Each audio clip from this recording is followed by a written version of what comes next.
नाज़रीन, एक वक्त था कि जब हम पाकिस्तान तहरीक-ए-इंसाफ के लीडरान को, उनके एमएनएज़ एमपीएस को उनके कंडक्ट के हवाले से और उनका जो आवाम के साथ ट्रीटमेंट था, उस हवाले से जब हम इंडिकेट करते थे या उनको कुछ समझाने की कोशिश करते थे तो वो ये समझते थे कि हम नून लीग से ताल्लुक़ रखते हैं। और फिर हम पर पाकिस्तान तहरीक, मेरी ज़ात पर ख़ास तौर पर पाकिस्तान तहरीक-ए-इंसाफ का जो एक गालम गलोच ब्रिगेड होता था, वो मुझ पर एक किस्म का बड़ी गलीज़ किस्म की कैंपेन चलाता। और फिर इस हवाले से बहुत ज़्यादा मैंने वो बातें सुनी सही। लेकिन आप मेरा कोई भी प्रोग्राम उठाकर देखेंगे तो मैं हमेशा यही कहता था कि इमरान खान को सियासत करनी चाहिए, ना कि इस तरह की तखरीबकारी। और ये जो पाकिस्तान तहरीक-ए-इंसाफ के जो एमएनएज़ या एमपीएस होते थे, जब ये गरूर और तकब्बुर में आकर लोगों से नहीं मिलते थे और अपने दफातर में और लोग सिर्फ वही काम करते थे जहाँ से पैसा आता था, जहाँ से पैसा बनता था, या वो लोग जो उनके बिल्कुल मंजूर नज़र होते थे। और जब हम उनसे कहते थे कि आप अवाम में क्यों नहीं जा रहे, अवाम में आपकी पेनिट्रेशन क्यों नहीं है, तो वो कहते थे कि देखें जी, हम तो अपने वर्कर्स के साथ मिलते हैं। और वो वर्कर्स वो होते थे जो उनके बिल्कुल लेफ़्ट राइट हैंड या उनके फ्रंट मैन या इस तरह के किरदार जो होते थे वो उनके साथ होते थे। यही वजह है कि पाकिस्तान तहरीक-ए-इंसाफ ने तारीख़ का बदतरीन एक किस्म का अपनी वो जिसे कहते हैं कि फेलियर देखा। और आपने देखा कि जब उनके लीडर के ऊपर वक्त आया तो सिवाय चंद 100 लोगों के कोई भी उनकी मदद के लिए नहीं आया। नाज़रीन, अब यही हालात पाकिस्तान मुस्लिम लीग नून के जो एमएनएज़ और एमपीएस के उम्मीदवारान हैं उनके हमें नज़र आ रहे हैं। जब से ये 9 मई का वाक़या हुआ, 9 मई से पहले इमरान खान का एक फिनोमेना था। इमरान खान का एक वो जिसे कहते हैं कि पर्सनैलिटी प्रोफाइल, और ये एक पाकिस्तान तहरीक-ए-इंसाफ इटसेल्फ जो वोट थे या उसकी जो अवाम में पेनिट्रेशन थी, पजीर आई थी, वो बहुत ज़्यादा थी। और उस वजह से पाकिस्तान मुस्लिम लीग नून का जो भी उम्मीदवार होता था वो हम जैसे लोगों से राब्ते में रहता और फिर अवाम में भी निकलता था और कोशिश करता था कि मैं अपने आप को हर सूरत में अवाम के अंदर रखूं और अपनी जो भी मैं करता हूं उसको हर सूरत में सोशल मीडिया पर दिखाया जाए। लेकिन जैसे ही 9 मई का वक़ूआ होता है नाज़रीन, उसके बाद तहरीक-ए-इंसाफ के तो लोग अंडरग्राउंड अपनी गिरफ्तारियों के डर से हुए और उनका मकसद था कि किसी तरह से वो किसी भी सख्ती से बच जाएं। लेकिन पाकिस्तान मुस्लिम लीग नून के तमाम उम्मीदवारान भी शायद अंडरग्राउंड चले गए हैं और सिर्फ उन गिने चुने जो लोग जो उनके एक किस्म का बहुत क्लोज़ बहुत करीबी लोग हैं उनके अलावा वो कहीं पर भी आपको नहीं नज़र आ रहे। और उनके साथ अगर मिसाल के तौर पे उनके कामों के हवाले से, उनके इंटरव्यूज़ के हवाले से अगर हम पहले रब्ता करते थे तो वो बहुत ज़्यादा शिद्दत के साथ उनकी ख्वाहिश होती थी कि जी हमारा पैगाम, हमारा ये काम जो हमने अपने दौर में किए हैं ये करवाइए, दिखाएं जी आवाम को। लेकिन अब उनका फ़ोन ही बंद होता है। उनके अंदर एक इस तरह का एक रौनक और एक वो जिसे कहते हैं कि तकब्बराना, अभी इलेक्शन नहीं हुए नाजरीन, और ये अभी कन्फर्म नहीं है कि इलेक्शन जब होंगे ये हजरात अपनी सीटें निकाल भी सकेंगे कि नहीं।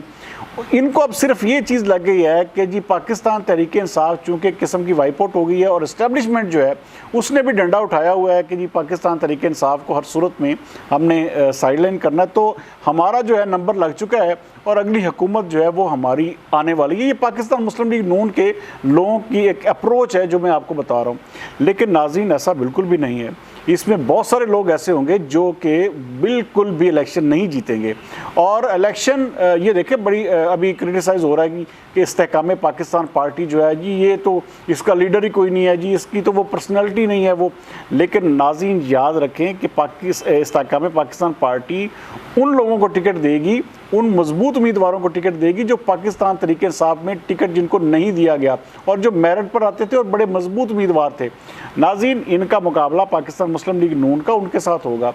पाकिस्तान पीपल्स पार्टी के लोगों के साथ होगा। तो ये कहना पाकिस्तान मुस्लिम लीग काफ के लोगों के साथ होगा, तो ये कहना कि ये हमारी हुकूमत अब आने वाली है और हम हर तरह का जिसे कहते हैं कि अपनी गर्दनों में सरिया ला सकते हैं, तो नाज़रीन ये हुकूमतें जो हैं ये हमेशा नहीं रहती। इमरान खान की भी सबसे बड़ी गलती यही थी, वो भी यही समझते थे कि मैं अब हमेशा के लिए 10 साल कम से कम जो है मेरी हुकूमत है और मुझे कोई छेड़ नहीं सकेगा। अगर मुस्लिम लीग नून की हुकूमत आ भी जाती है तो वो ज़्यादा से ज़्यादा वही 3, 4, 5 साल की कहानी होगी। और फिर अगर इनका गर्दन, क्योंकि जब सीट मिलती है नाज़रीन तो गर्दनों के सरिये भी जिसे कहते हैं कि अकड़ भी, और फिर एक किस्म का एक अजीब सा फतूर जो है, अजीब सा एक जिसे कहते हैं गरूर, हर एक जो भी कुर्सी पे बैठा होता है उसकी जिसे कहते हैं अकड़ उसमें आ जाती है। लेकिन यही चीज़ जो होती है वो बड़े फेलियर का बायस बनती है, और जो भी हुकूमतें गई हैं वो सिर्फ़ और सिर्फ इसी अकड़ और ख़ुद पसंदी और गरूर की वजह से ख़त्म हुई। तो ये अगर मिसाल के तौर पे अपने आप में ये समझते हैं कि भाई अगर हमारी पेनिट्रेशन इस तरह बड़ी अच्छी होगी, नाज़रीन आप याद रखिएगा अभी 1-1.5 माह या 2 माह के अंदर अंदर असम्बलीज़ तहलील हो जाएंगी। उसके बाद जो आज अपने आप को समझ रहे हैं कि हम बहुत बड़ी तोप चीज़ हैं, तो जब अवामी राय या अवामी जो एक किस्म के सर्वेज़ होंगे या अवाम जो है इनके बारे में अपना इजहार ख्याल करेगी, जो इस वक्त खामोश और कन्फ्यूज़ वोटर बैठा हुआ है, असल में फ़ैसला वही करेगा कि उस हल्के में कौन जीतेगा। तो ये कोई गारंटी नहीं है कि पाकिस्तान मुस्लिम लीग नून के उम्मीदवार के ऊपर मोहर लग गई कि वो जीतेगा, ऐसा बिल्कुल भी नहीं है। उम्मीदवार वही जीतेगा जिसकी अवाम में पेनिट्रेशन होगी, उम्मीदवार वही जीतेगा जिसको अवाम वोट देगी, चाहे वो किसी भी पार्टी से ताल्लुक़ रखता होगा। तो ये कहना कि जी हर सूरत में अब हमारी हुकूमत आएगी और हम ये कर देंगे और हमें अब किसी की ज़रूरत नहीं है, तो नाज़रीन मुस्लिम लीग नून ने पहले भी इसी चीज़ से मारें खाई हैं, और अब अगर पाकिस्तान मुस्लिम लीग नून की आला क़यादत ने ये जो इनके उम्मीदवारान के जो एक किस्म का जो बदलते तेवर हैं अभी से, इनको ठीक ना किया, इनको राह रास्त पर ना लाए, इनको अवाम में ना भेजा, और अगर ये अवाम में ना गए तो आप यकीन माने कि मुस्लिम लीग नून हुकूमत नहीं बना सकेगी, क्योंकि वोटर जो है अभी तक भी उसके ऊपर एक इम्पैक्ट ऐसा है कि वो ये समझता है कि ये एक किस्म के चोर हैं, डाकू हैं, और इस वजह से इनको किसी भी सूरत में अवाम में वो नहीं मिलेगी। और ये जो इस वक्त पाकिस्तान मुस्लिम लीग नून के लोग, अच्छा ख़ास तौर पे इनकी ख़राबी ये है कि ये सोशल मीडिया से, डिजिटल मीडिया से भागते बहुत हैं, और मैं देखता हूँ कि ये उन लोगों के साथ बैठे होंगे। अच्छा अक्सर हमारे वो भी बड़े दोस्त हैं जो इलेक्ट्रॉनिक मीडिया में या प्रिंट मीडिया में काम करते हैं। अच्छा वो इनकी 1 मिनट की खबर नहीं चला सकते, ज़्यादा से ज़्यादा करेंगे तो रो धो के वो सिफारिश करके वो 1 मिनट की अगर खबर लगाएंगे तो उसके बाद कहाँ पे वो उसको फौरी तौर पर अपनी फेसबुक या किसी सोशल मीडिया, ट्विटर पे या किसी और ऐप पे वो चलाएंगे, वो देखेंगे ये देखें जी हमारा वो फलां उम्मीदवार की खबर चली है। वो ज़्यादा किसी भी उम्मीदवार के लिए बेनिफिशरी है या बेहतर है, या वो जो कोई सोशल मीडिया हाउस या सोशल मीडिया कंपनी जो उनको 1-1 घंटा 2-2 घंटे के प्रोग्राम्स दे सकती है, मुख्तलिफ उनको सर्वेज़ और मुख्तलिफ उनको एक किस्म के अवाम के अंदर उनकी एक किस्म की जो एक पेरेंट्स है या अवाम के अंदर उनकी जो पजीराई है वो उसको दिखा सकती है। तो अभी भी पाकिस्तान मुस्लिम लीग नून के बहुत सारे सियासतदानों ने कुछ नहीं सीखा, और अभी तक वही घिसे पिटे अंदाज में वो अपना सोशल मीडिया चलाते हैं। मैं अगले दिन एक हमारे यहाँ फैसलाबाद के सियासतदान हैं, उनकी मैं एक देख रहा था, कुछ तस्वीर मेरी नज़रों के सामने से गुजरी कि जी सोशल मीडिया उनका जो है जी वो फलां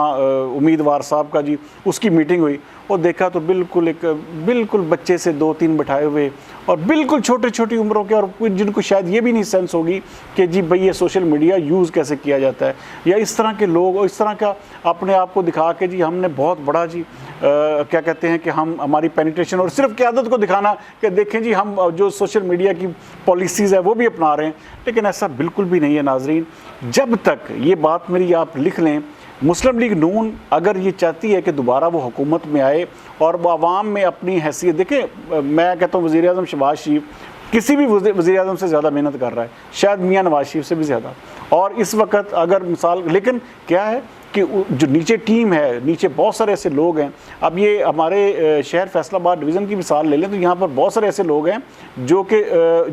जो उम्मीदवारान हैं अगले आने वाले इलेक्शन में, वो किसी का फ़ोन तक नहीं सुनते, मिलना तो बहुत दूर की बात है। तो वो अपने आप को समझते, अभी से समझने लग पड़े हैं कि हम MNA बन गए हैं, हम MPs बन चुके हैं, और हमारा किसी के साथ जिसे कहते हैं कोई, लेकिन कोई भी ये भूल होती है नाज़रीन किसी भी उम्मीदवार की कि वो ये समझे कि मैं हर हाल में ये आने वाला इलेक्शन जीतूंगा। मैं ज़ाती तौर पर इस चीज़ का मैं जानता हूँ कि जो शख्स भी बेहतर तरीके से अपनी कैंपेन चलाएगा, बेहतर तरीके से अवाम में रहेगा, अवाम ये भी जानती है कि आज इलेक्शन का ऐलान होगा तो कल को ये हमारे जनाज़ों में, खुशियों में, हर जगह पे चाचे मामे बन के ये हमारे बैठे होंगे। लेकिन जैसे अब एक मिसाल के तौर पे कुछ एक गैप आया है, तो अवाम के जब अवाम इनको फ़ोन करती है, अवाम इनसे रब्ते करने की कोशिश करती है, तो ये लोग उनको 1 सेकंड भी देना गवारा नहीं करते, क्योंकि उनकी नज़रों में अभी तक ये है कि शायद इलेक्शन होते हैं, नहीं होते, तो अपना अपना वक्त क्यों ज़ाया करें। तो ऐसे चेहरों को, ऐसे लोगों को अवाम भी अब समझती है, अवाम भी अब जानती है। हमारे जैसा तो एक किस्म का वो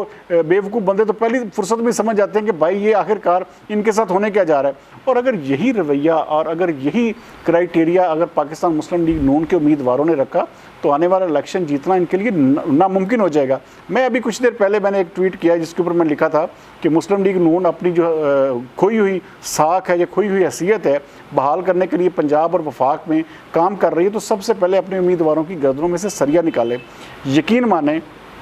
मुस्लिम लीग नून के बहुत सारे दोस्तों के मुझे फ़ोन आए, मुझे उनके मैसेजेस आए कि जी आपने बिल्कुल ठीक बात की तरफ इशारा किया है और ये ऐसा ही है। जितने भी उम्मीदवारान हैं तकरीबन 80% मुस्लिम लीग नून के उम्मीदवारान अभी से अपने आप को समझना शुरू हो गए हैं कि हम तो जनाब इलेक्शन जीत चुके हैं, लेकिन इनको आटे दाल का भाव का पता चलेगा जब ये इलेक्शन वकूफ़ पज़ीर होंगे। और ये आप हमारे फैसलाबाद में देखिएगा, जितने ये अपने आप में तुरम खान बने फिरते हैं और ये समझते हैं कि जी हम तो हर सूरत में इलेक्शन जीते हुए हैं, जब अवाम में जाएंगे, जब अवाम इनके बारे में अपनी राय का इजहार करेगी, तब आपको पता चलेगा कि ये कहाँ पर खड़े हुए हैं। यकीन माने कई ऐसे हल्के हैं जो अपने आप को समझते हैं, मैं ज़ाती तौर पर खुद बहुत ज़्यादा सर्विस करता हूँ, अवाम में बहुत ज़्यादा मेरा आना जाना है, तो मैं जब अवाम में जाता हूँ तो जो अपने आप को तुरम खान समझ रहा होता है उस हल्के का उम्मीदवार कहता है कि जी मैं तो इलेक्शन जीता बैठा हूँ और मेरा ये मेरा वो, लेकिन यकीन माने एक बंदा भी उसका जब नाम नहीं लेता तो उसकी जो कली है वो खुल जाती है। तो ऐसे ही जब आने वाले जो दिन है, आने वाला जो वक्त है, ये बहुत सारे ऐसे लोग जो अपने आप को एक किस्म के समझ लें शुबदाबाज किस्म के सियासतदान हैं, जो वक्त आया तो हर एक से राब्ते में जी हम आपके साथ हैं, लेकिन जैसे ही इलेक्शन का जिसे कहते हैं कि वक्त, और ये ऐसा होगा अगर ये लोग हारते हैं या जीतते हैं तो उसके बाद भी इनका रवैया यही होगा। तो इसलिए लोगों को इस चीज़ की समझ है। जो खामोश वोटर है, जो एक किस्म का अभी तक पीटीआई से जो रूठा हुआ वोटर है, वो भी अभी तक कोई फैसला नहीं कर पाया। वो ये तो कर सकता है कि वो किसी और पार्टी के के उम्मीदवार को वोट दे दे, लेकिन ये नहीं होगा कि वो किसी अनाप्रस्त को, किसी वो जिसे कहते हैं कि जिसकी गर्दन में सरिया होगा, जो अपने आप को अभी से समझ बैठा मैं तो जीता हूँ, मेरे पास तो जी मुस्लिम लीग। अब ये पाकिस्तान तहरीक इंसाफ 9 मई से पहले एक दिन 8 मई को उसकी क्या कंडीशन थी कि करोड़ रुपए में 2-2 करोड़ रुपए में उसका टिकट बिक रहा था। लेकिन अब हालात क्या हैं कि कोई टिकट तो बड़ी दूर की बात है, जिन्होंने टिकट लिए थे वो भी वापस कर रहे हैं। तो यही हालात किसी भी पार्टी के साथ आ सकते हैं। और ये जो वक्त है, ये जो अपने आप को समझना कि हम पूरी तरह जो है वो आने वाला इलेक्शन ग्रैब कर लेंगे, ये बिल्कुल भी, मैं कहता हूँ कि हाँ हो सकता है कि मुअल्लक किस्म की पार्लियामेंट आए, किसी के पास भी ऐसा इख्तियार नहीं होगा कि वो कुछ भी कर सके। तो इसलिए अपने आप को, अगर हमारे मुस्लिम लीग नून के दोस्त अगर चाहते हैं कि वो आने वाले इलेक्शन में कामयाबी हासिल करें और अच्छे तरीके से आवाम में जाएं, तो मेरे ख्याल में उनको अभी से अपनी स्ट्रेटजीज जो है वो तब्दील करनी होगी। अपने आप को सोशल मीडिया के जो तकाज़े हैं, जो एक नए दौर का एक जिसे कहते हैं कि जो हम आहंगी होती है, वो उसको उनको उनके साथ मिलना जुलना पड़ेगा। उनको हर सूरत में वो तरीके अडॉप्ट करने पड़ेंगे जो कि जीतने के होते हैं। ये नहीं हो सकता कि घर बैठे वो कहें जी मेरे पास तो मुस्लिम लीग नून का टिकट और मैं तो जीता हुआ। तो ये सबसे बड़ी भूल है, ये सबसे बड़ा जो मुस्लिम लीग नून की क़यादत है, क्योंकि हमारा काम है नाज़रीन इंटीमेट करना, हमारा काम है लोगों को हर तरह के जो हम हालात देखें उसको ऊपर तजिया देना और आगाही देना। तो मैं ये आगाह कर रहा हूँ कि अभी से मुस्लिम लीग नून ने जो उनके ख़ास तौर पर उम्मीदवार हैं, अच्छा वोटर बड़ा पुरजोश है, वोटर उनके हवाले से जो उनके पहले से वोटर हैं वो चाहते हैं, लेकिन सबसे बड़ा गिला जो वर्कर्स का भी है, जो पाकिस्तान मुस्लिम लीग नून के डाई हार्ड लोग जिन्होंने सोशल मीडिया पर जंगें लड़ी हैं, वो भी ये कहते हैं कि जी देखें जी हमारे जो उम्मीदवारान हैं वो तो बंदे को बंदा ही नहीं समझ रहे। अभी से उनका ये हालात है। तो जब अगर ऐसी पार्टी में जो ये चाहती है कि अगली आने वाली हुकूमत उसकी हो, अगर उसके उम्मीदवारों की ज़हनी और जिस्मानी हालत ये होगी और उनके गर्दन अकड़ी हुई होंगे और सरिये उनके गर्दनों में आ जाएंगे, तो उनका फिर आप ये सोच लें कि आने वाला इलेक्शन उनके लिए बड़ी बुरी हार लेकर आएगा। चाहे उसकी जगह किसी भी पार्टी का उम्मीदवार जीत जाए, लेकिन अकड़ रखने वाला और अपने आप को एक किस्म का तुरम खान समझने वाला उम्मीदवार किसी भी सूरत में नहीं जीतेगा, क्योंकि आवाम जो है वो हर सूरत में फैसला देगी कि वो आने वाला इलेक्शन में वो किसका साथ देती है। तो इसलिए मेरी जिसे कहते हैं कि मैं तो ज़ाती तौर पे आगाही दे सकता हूँ, और ये मैं अपने इस प्रोग्राम के तौर से उन लोगों को, उन दोस्तों को, नादान दोस्तों को भी आगाह कर रहा हूँ कि जो अपने आप को समझते हैं कि हम सोशल मीडिया के बगैर या सोशल मीडिया को बेहतर एक किस्म का अच्छे तरीके से अपनी कैंपेन चलाए बगैर जो है हम इलेक्शन जीत लेंगे, तो ये उनकी सबसे बड़ी भूल है जो कि आने वाले इलेक्शन में निकल जाएगी। कल तक के लिए सरदार बिन जतोई को दीजिए इजाज़त। पाकिस्तान जिंदाबाद।